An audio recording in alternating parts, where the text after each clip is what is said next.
C'est le 30e épisode du podcast Le Sport Business. Bonjour à tous et bienvenue.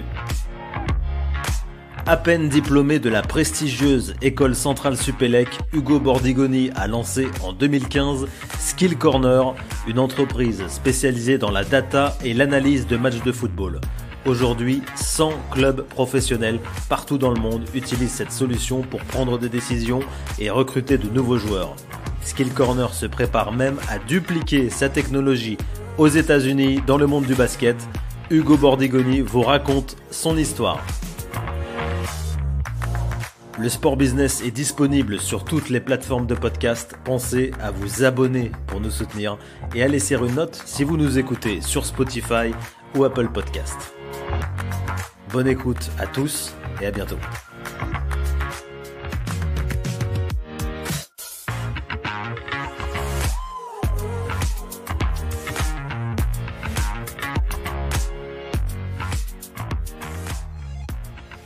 Salut Hugo. Salut. Tu es le fondateur de Skill Corner, une entreprise française qui accompagne des clubs sportifs professionnels. Tu vas nous expliquer tout ça en détail, mais comme d'habitude, on commence par le début de l'histoire. Tu n'as pas fait de formation en communication, en marketing, pas d'école de commerce, aucun lien a priori avec le monde du sport.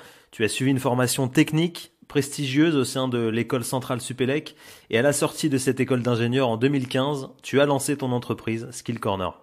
Ouais, c'est ça. Alors, je sais pas si c'est un parcours très très atypique, mais en effet, je viens d'un monde un peu plus techno, mais j'ai toujours été passionné de sport et Skill Corner, c'était un peu le projet initialement et l'entreprise qui permettait de réconcilier tout ça. Qu'est-ce que vous faites? Qu'est-ce que vous proposez avec ton entreprise?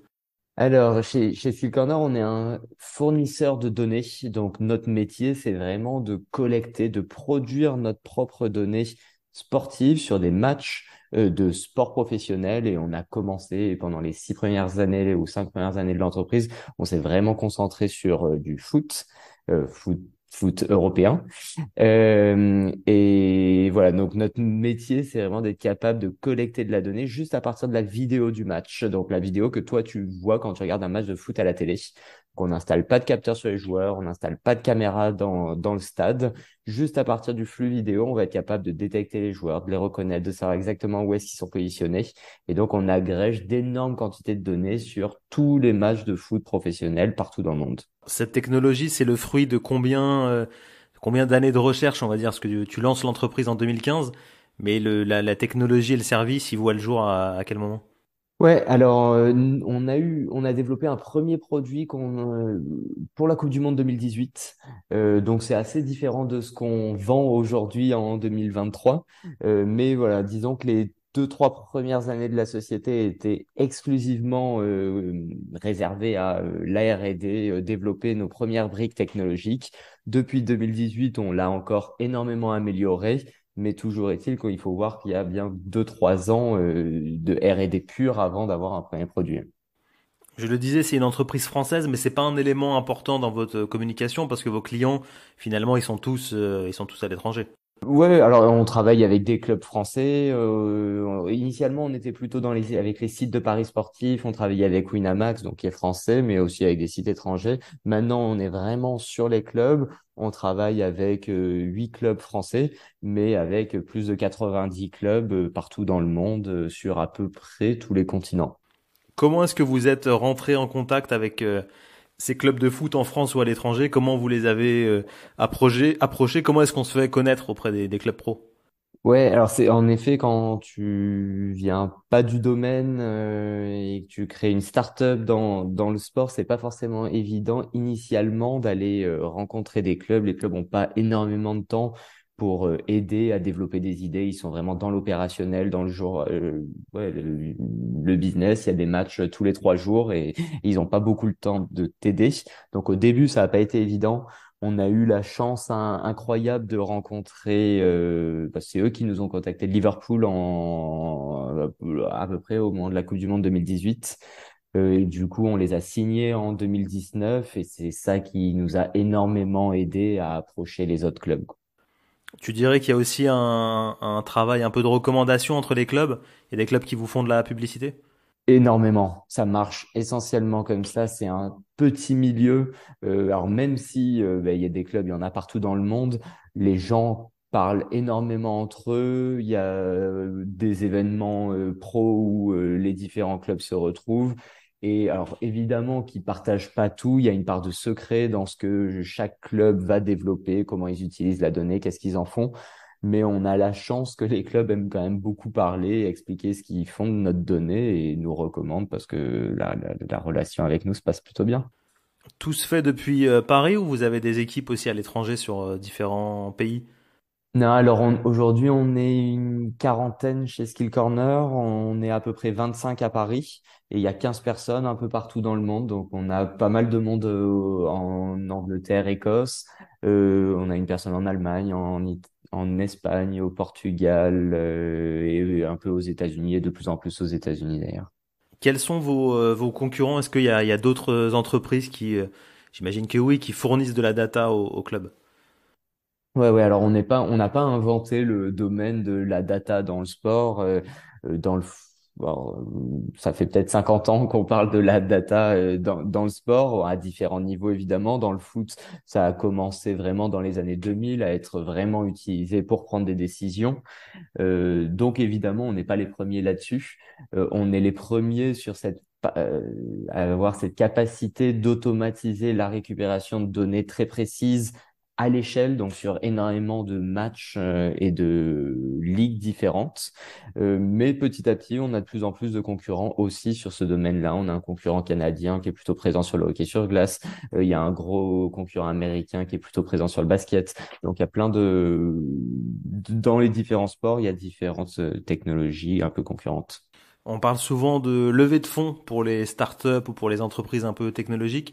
Comment ça s'est passé pour Skill Corner? Est-ce qu'il y a des investisseurs privés qui vous ont accompagné? Comment ça se passe? Ouais, ouais, bah, comme je t'ai dit, on a commencé avec des gros besoins de R&D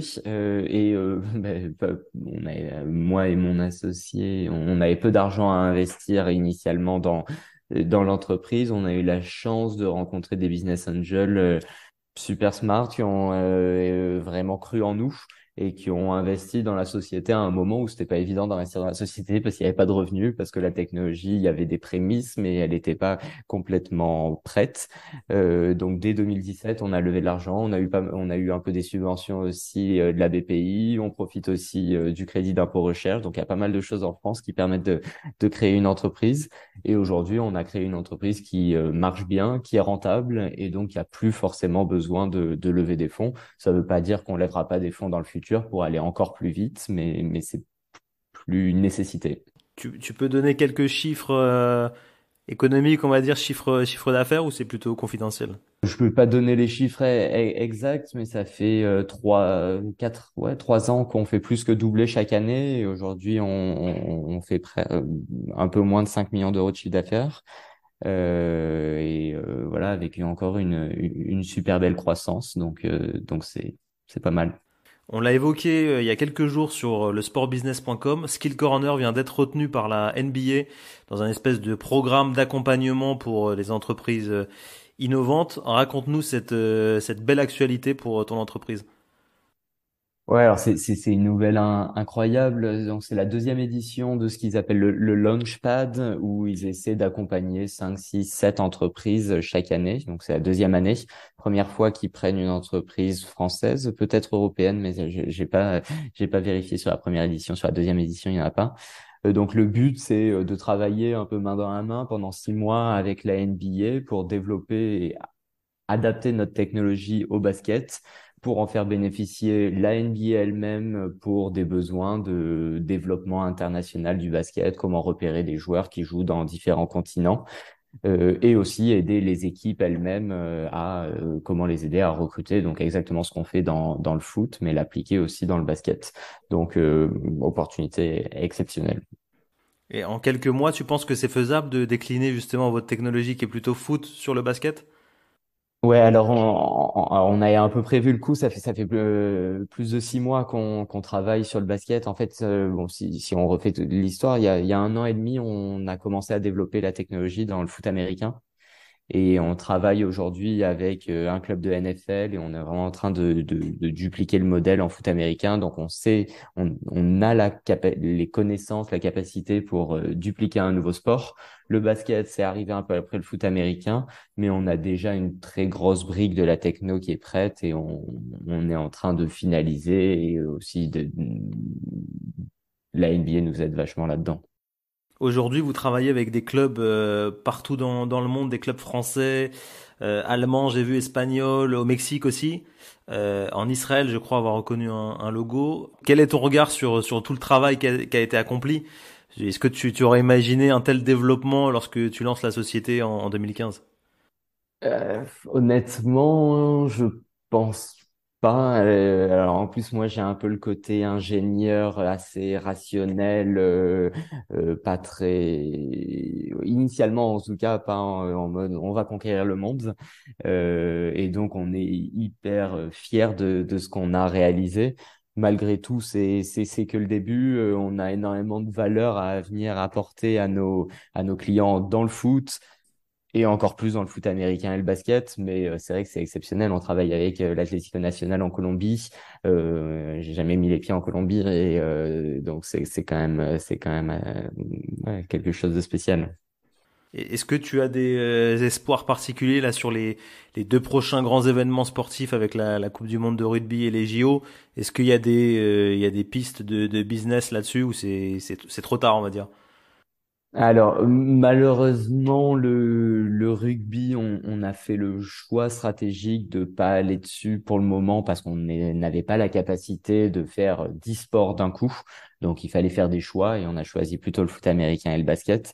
Maintenant, la technologie, elle serait hyper pertinente dans le rugby et il y a de plus en plus de besoins dans le rugby. Donc, ça aura du sens à un moment donné, mais pas en 2023, c'est sûr.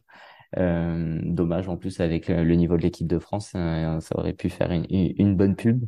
Et pour les JO, donc le foot est peut-être pas le sport le plus important aux JO, en tout cas chez les hommes, mais on espère bien et quand même faire bénéficier de notre technologie à plusieurs équipes nationales.